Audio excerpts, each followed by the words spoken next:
Welcome, dear listeners, to Asterford House, a haunting tale of memory, truth, and the very essence of freedom.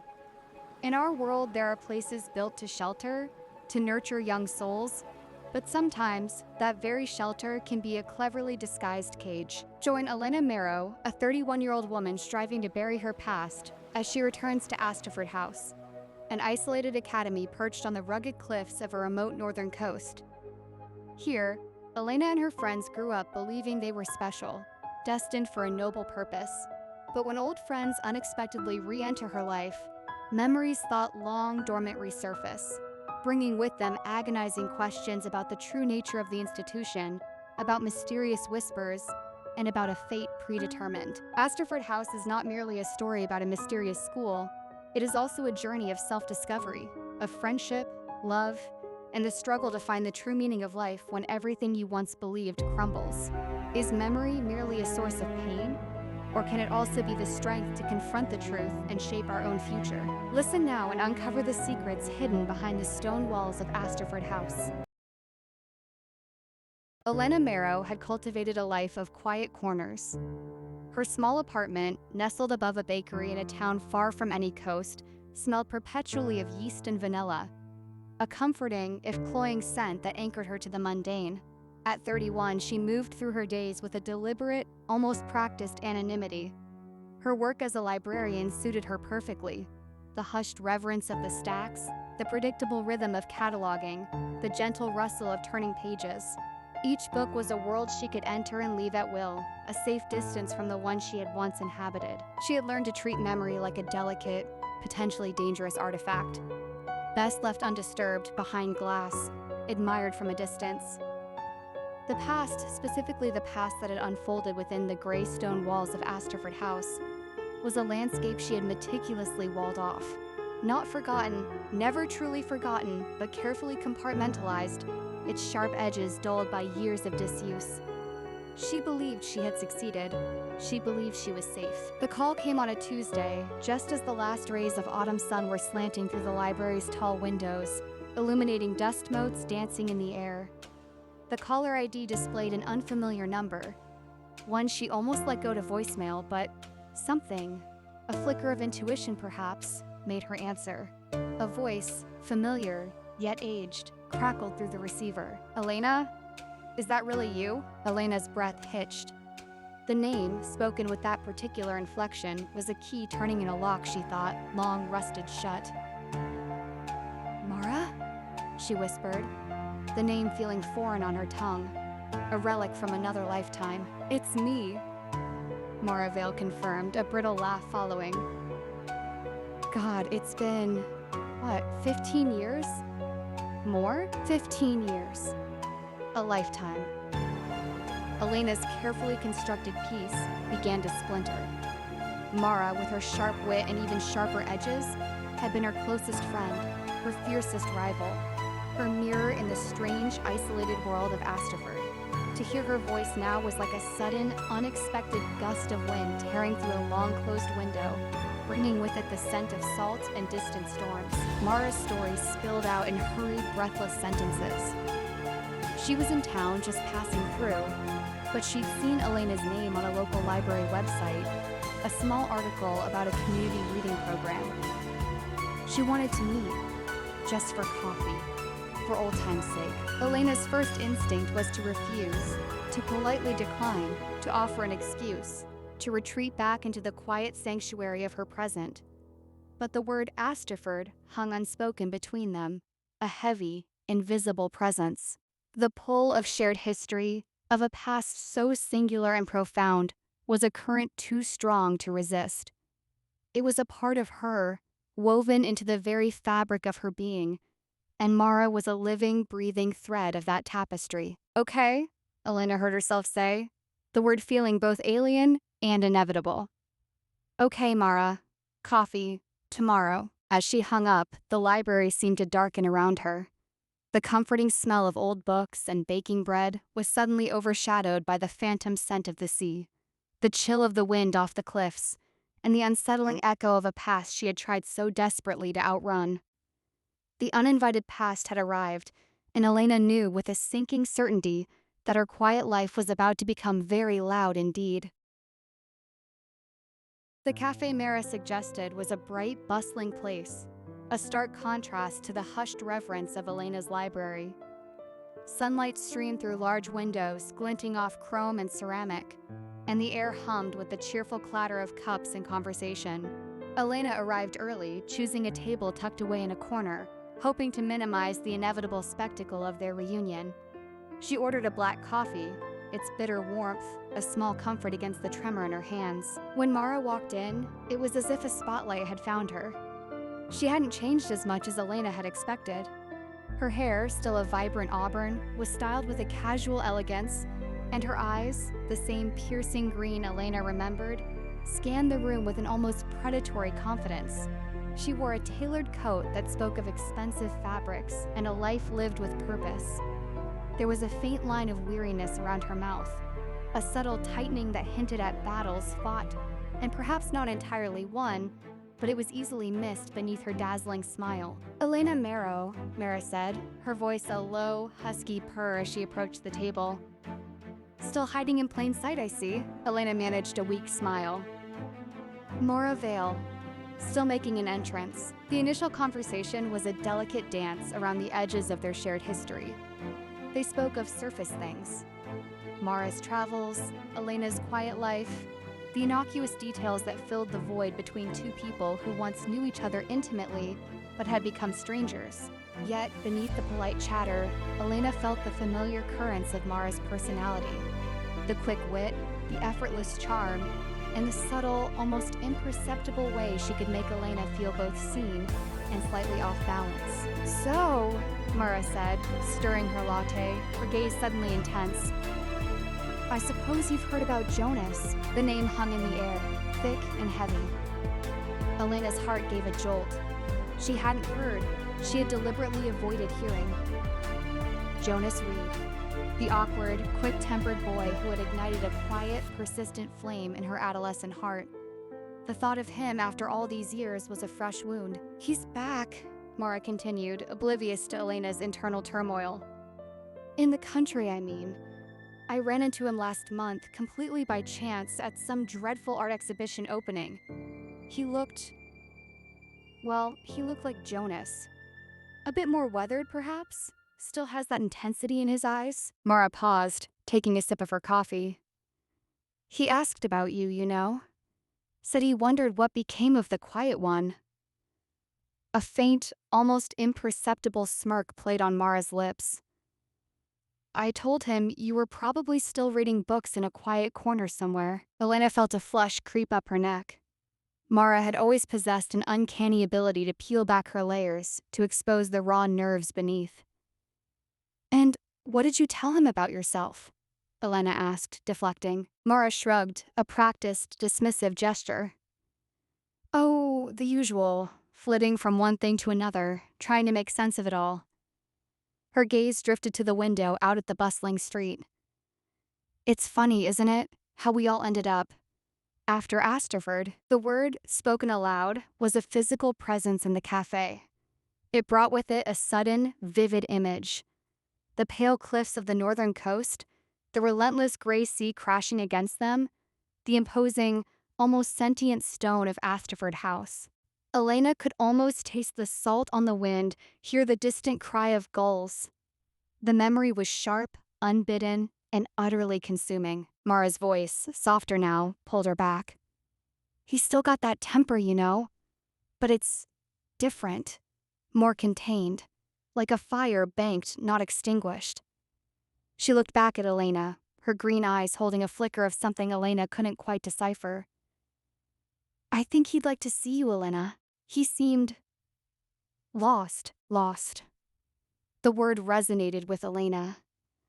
Hadn't they all been lost in their own ways since leaving that isolated world? The thought of Jonas, carrying his own burdens, stirred a protective instinct within her, a faint echo of the girl who had once watched him from afar, silently wishing to ease his pain. The past, it seemed, was not merely knocking, it was demanding entry, bringing with it not just old friends but old feelings, long dormant, now stirring to life beneath the surface of her carefully constructed peace. quiet life. The sea, she realized, was not just outside the window, it was rising within her. The first memory Elena had of Asterford House was the wind. It was a constant, living presence, howling off the sea, rattling the ancient window panes, and bending the gnarled trees in the gardens into permanent postures of supplication. She had arrived at the age of 5, a small, bewildered child clutching a worn woolen doll, and the wind had seemed to whisper secrets she couldn't yet understand. Asterford House was less a school and more a fortress against the world. Built into the pale, unforgiving cliffs of a remote northern coast, its gray stone walls rose like a natural extension of the landscape. From the highest dormitories, the children could gaze out at the restless, ever-changing expanse of the sea, a vast canvas of slate and silver. On rare, clear mornings, tiny fishing boats like forgotten toys would drift across the horizon, a fleeting glimpse of the world beyond their gates. Within those walls, life was meticulously ordered. The stone dormitories, cold and echoing in winter, offered a strange communal comfort. The wind-bent gardens, where roses struggled against the salt spray, were places of quiet contemplation and whispered games. The music rooms, with their grand pianos and dusty violins, often resonated with the melancholic strains of classical pieces, played by children whose fingers moved with an unnatural precision. In the glass-roofed art studio, a sanctuary of light and color, was where their most profound expressions took form. Elena even then was an observer. She watched the other children absorbing their moods, their small rebellions, their fleeting joys. Mara Vale, even as a child, was a force of nature. Her auburn hair seemed to catch the light even on the dullest days, and her laughter, bright and uninhibited, drew others to her like moths to a flame. She was quick-witted, fiercely loyal, and possessed a confidence that Elena, with her quiet nature, could only admire. Their friendship was immediate and intense, a bond forged in the shared strangeness of their existence. Jonas Reed was different. He arrived a year after Elena and Mara, a scrawny boy with a perpetual scowl and eyes that seemed to hold a storm within them. He was prone to sudden, explosive bursts of temper, often retreating into himself afterwards, his face a mask of shame and frustration. Elena found herself drawn to him, not by his anger, but by the vulnerability she sensed beneath it. She would watch him from a distance, her heart aching with a feeling she couldn't name, a desire to soothe the tempest she saw brewing in his young soul. The wardens, the adults who oversaw their lives, were a curious blend of sternness and gentle affection. They spoke of the children's specialness, their fragility, their crucial role in the society they would one day enter. They were told their well-being was paramount, not just for themselves, but for the greater good. This message was woven into every aspect of their education, every lesson, every meal. Their health was monitored with an almost religious fervor. Regular medical examinations, carefully prepared meals, and constant reminders that their bodies were not merely their own, but a precious resource. "You are the future," Warden Eleanor, a woman with kind eyes, but a voice that brooked no argument, would often say during their morning assemblies. "You are the hope. And hope children must be protected." And so, they were protected, sheltered from the outside world, their days filled with lessons in art, music, literature, and a curious curriculum that emphasized empathy and self-awareness. The iron gates that marked the boundary of Asterford House were rarely opened, and when they were, it was only for the arrival of new children or the departure of supplies. The children understood implicitly that their isolation was for their own good. It was a cocoon, a sanctuary, a place where they could grow unburdened by the complexities of the world beyond the cliffs. Or so they were told. And for a long time, Elena, Mara, and even the tempestuous Jonas believed it. Life at Asterford House, despite its isolation, was not without its rhythms and its peculiar joys. Elena remembered the winter evenings most vividly. The wind would howl outside, rattling the ancient leaded windows of the common hall, but inside, a roaring fire and the massive stone hearth cast dancing shadows on the high ceilings. The children would gather, some sketching in worn notebooks, others reading by the firelight, a few humming along to a quiet melody played on the old piano. It was in these moments, huddled together against the wildness outside, that Elena felt a profound sense of belonging, a warmth that transcended the chill of the stone walls. Summer brought its own magic. Lessons were often held outdoors, in the wind-bent orchard where gnarled apple trees clung stubbornly to the cliffside. The air would be thick with the scent of salt and blossoms, and the children's notebooks, filled with poems and observations, would occasionally be dusted with falling petals.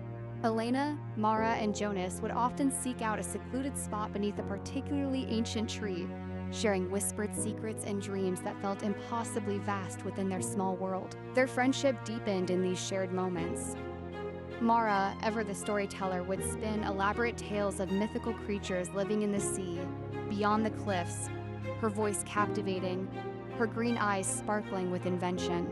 Elena, the quiet observer, would listen intently, sometimes adding a detail, a quiet question that would send Mara's imagination soaring further. Jonas, initially reluctant to join their games, would eventually be drawn in, his scowl softening into a rare, genuine smile. He had a knack for finding discarded treasures on the rocky shore, a perfectly smooth piece of sea glass, a strangely shaped shell, which he would present to Elena with a shy, almost awkward reverence. "Why are they so sad?" Elena had whispered to Mara, watching the boy being led away. "He just wanted to see what was outside." Mara, usually so quick with an answer, had only shrugged, her brow furrowed. "Maybe they think it's dangerous out there." But her voice lacked its usual conviction. Then there were the lessons that would abruptly cease. If a child, particularly one of the older ones, asked too many questions about their origins, about the world beyond Asterford, or about the purpose of their specialness, the lesson would be gently but firmly redirected. Warden Eleanor, whose kind eyes could also hold an unnerving stillness, would clear her throat and say, "These are not matters for young minds to dwell upon. Focus on your gifts, children. Cultivate your unique talents." The most perplexing mystery, however, revolved around their art. The children were encouraged, almost compelled to create. Paintings, sculptures, poems, musical compositions. Their days were filled with creative expression. And their work was good, often astonishingly so for their age. But their best pieces, the ones that pulsed with raw emotion or startling originality, would be taken away by the wardens. They were never returned. When asked, the wardens would offer vague explanations about archiving or displaying them in a special place, but no child ever saw their prized creations again. Elena remembered a particularly vivid painting Jonas had made, a swirling, tempestuous depiction of the gray sea under a storm-laden sky. It was raw, powerful, and utterly unlike anything else he had ever produced. Warden Eleanor had taken it with a soft, almost reverent touch, her eyes lingering on the canvas. Jonas had been proud, then anxious, then finally, quietly resentful.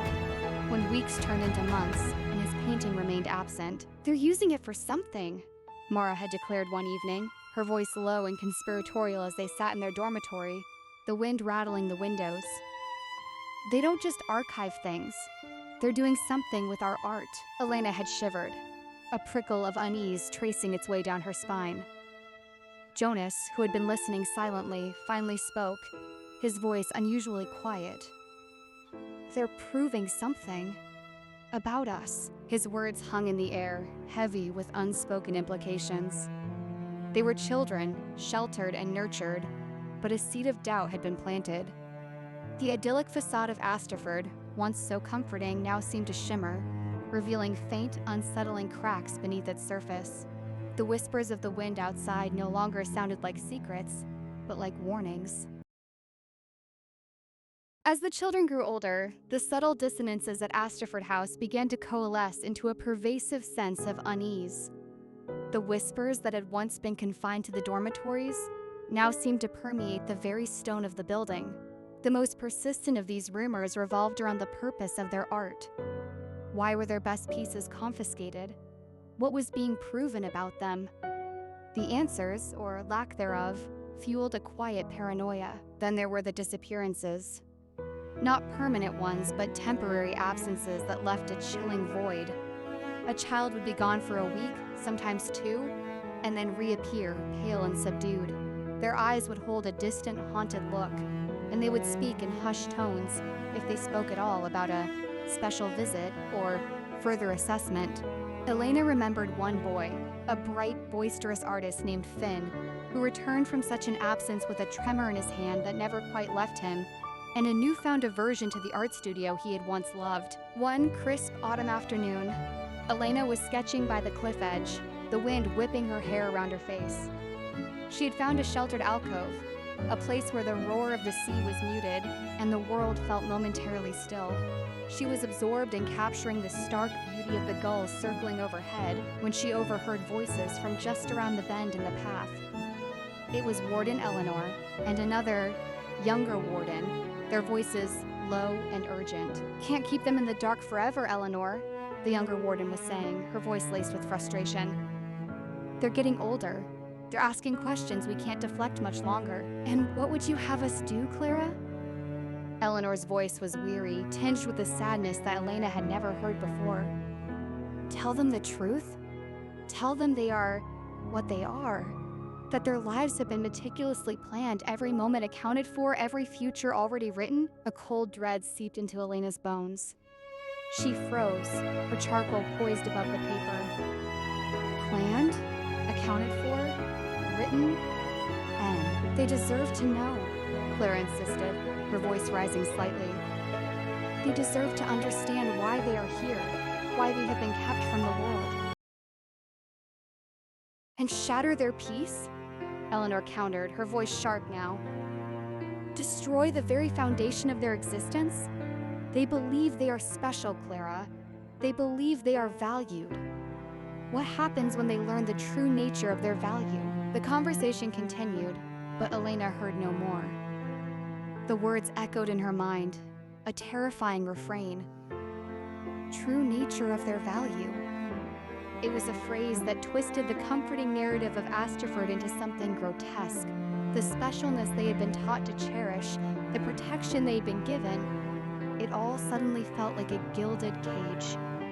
The idyllic past she had believed in, the sanctuary she had called home, began to crumble around her. She retreated from the cliff path, her heart pounding, the wind suddenly feeling like a hostile force. She found Mara and Jonas in the art studio. Mara meticulously painting a miniature landscape, Jonas hunched over a piece of driftwood, carving with intense concentration. They looked so innocent, so absorbed in their creative worlds. How could she tell them what she had heard? How could she articulate the chilling implications of those overheard words? "Something's wrong," Elena said, her voice barely a whisper. She recounted the conversation, her words tumbling out in a rush, punctuated by gasps for breath. Mara's brush stilled, a drop of paint falling onto her canvas like a tear. Jonas's carving knife slipped, leaving a jagged mark on the wood. Their eyes met, wide with a dawning horror. The unspoken truth, the one that had lurked in the shadows of Asterford, had finally found a voice. It was a truth that promised to unravel everything they had ever known, and the silence that followed Elena's confession was heavier than any storm the sea could conjure.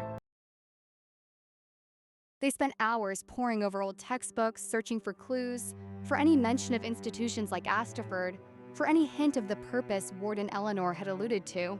They observed the wardens with a new, critical eye, dissecting their words, their gestures, their carefully constructed smiles.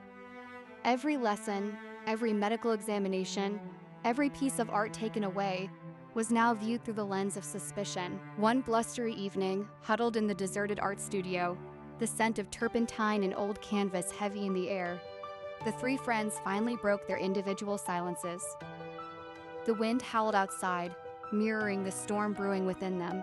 Jonas, usually the most reticent, was the first to speak, his voice low and raspy. "They're lying to us," he stated, not as a question, but as a grim declaration. "About everything." Mara, her face pale in the dim light filtering through the glass roof, nodded slowly. "The art, it's not for archiving, is it? It's for something else. something they don't want us to know. Elena, her heart pounding, finally voiced the chilling implication of Warden Eleanor's words. They said our lives were planned, that our value was different.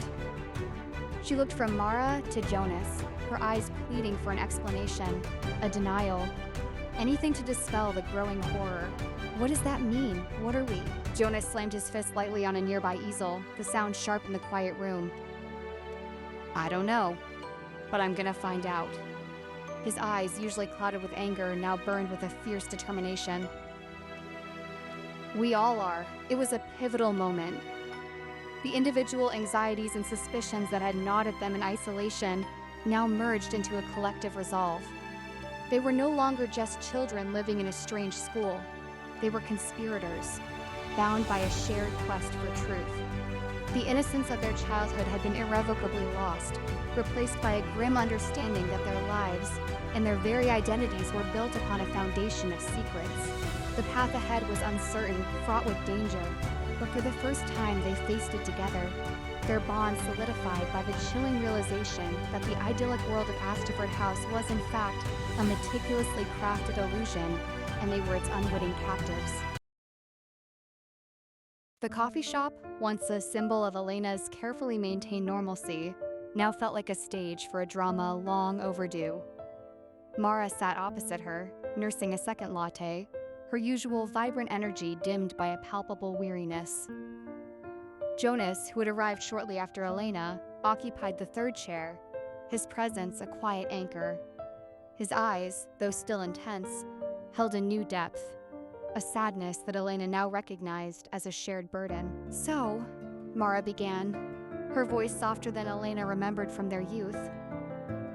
Jonas told me about the conversation you overheard by the cliffs. Elena nodded, a shiver tracing its way down her spine despite the warmth of the cafe. Planned, she said. Accounted for. Every future already written. Jonas leaned forward, his elbows on the table. I always knew something was off. The way they watched us, the way they talked about our gifts. It wasn't praise, was it? It was assessment. Mara let out a bitter laugh. Assessment, that's a polite word for it. I remember when my best painting, the one of the storm-tossed sea, was taken. Warden Eleanor told me it was too powerful to be kept in a child's possession. I thought she meant it was dangerous. Now I wonder if she meant it was too useful. The pieces, long scattered and forgotten, began to click into place with a chilling precision. The medical examinations, the carefully prepared meals, the constant emphasis on their physical well-being, it wasn't just protection, it was maintenance. The encouragement of their art, their music, their creative expression, it wasn't just education, it was data collection. They were not students, they were subjects. But for what? Elena whispered, the question a raw ache in her throat. Why us? Why Astaford? Jonas reached into his worn leather satchel and pulled out a creased, yellowed newspaper clipping. He laid it on the table between them. The headline, dated years ago, screamed in bold, archaic font, "Breakthrough in Organ Regeneration Research. Mysterious Donor Program Cited." And so, the journey to uncover the truth behind the walls of Astaford House comes to a close. Elena, Mara, and Jonas have together confronted a past built on lies, a childhood stolen, and a future predetermined. Their story serves as a profound reminder of the value of freedom, of love, and of the right to self-determination. We have witnessed Elena transform from a woman attempting to evade her memories into a powerful witness for the truth. We have seen Mara, though ultimately unable to bear the weight of that truth, live a vibrant and authentic life in her own way. And Jonas, who found peace and true love with Elena, proves that even in the most harrowing circumstances, the human heart can still find meaning and hope. Astaford House is not merely a tale of betrayal, but also a hymn to the indomitable human spirit. Though their lives were designed for a purpose not of their choosing, the most human part of their existence was precisely what they managed to feel, to love, to create, despite it all. Thank you, dear listeners, for joining us on this emotional journey. We hope the story of Astaford House leaves you with deep reflections on memory, truth, and the true meaning of life.